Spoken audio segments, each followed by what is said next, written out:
story of a man who goes thinking of himself that I know who I am, I know how I feel, I know what I think, I know how I live, and he walks out of his room, and he walks out of his house, and before he knows it, he's in the woods. Before he knows it, he is surrounded, and he is surrounded by sound. The sounds are not of his people, the sounds are not of machines, the sounds are of birds. His sounds are of creeks, his sounds are of the wind, his sounds are elements, and those elemental sounds begin to call something inside of his own soul, inside of her own softness. And in that place, there begins a oneness. It begins a oneness now. And we learn how to do it how? Begins a oneness now.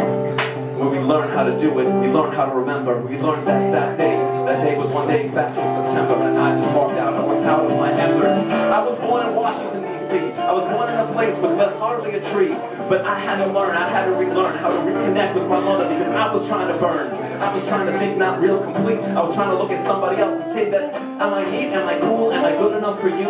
But yo, I feel like I'm good enough for somebody else too.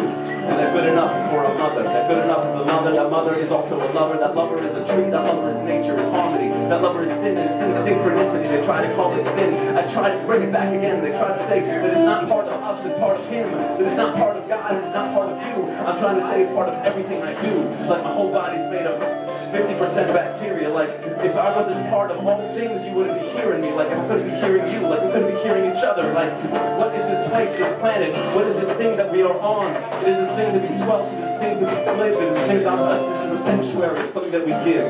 Each day when I walk out into the woods, I would learn how to play in my hood.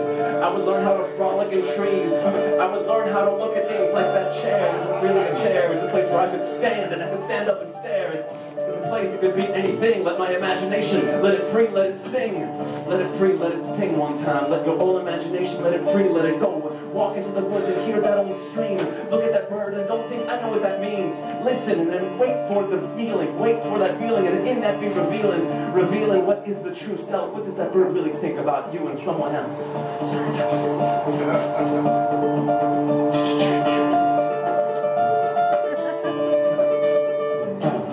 an impending storm coming over a beach. And you thought you were so far away, but it comes closer and closer within reach. When's the last time you watched a storm brew? Allow the clouds, allow the formation to simply move.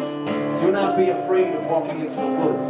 Do not be afraid of walking out into a place where you do not know which direction you are going. Do not be afraid of walking and walking and walking without water, of walking without food. Everything you need will be provided. Everything if you just trust with a mother. Trust your own one. Trust your own mother. You're a fortunate son. Trust your own mother and trust your own heart. That's what I come to see, because that's what I'm about. Peace.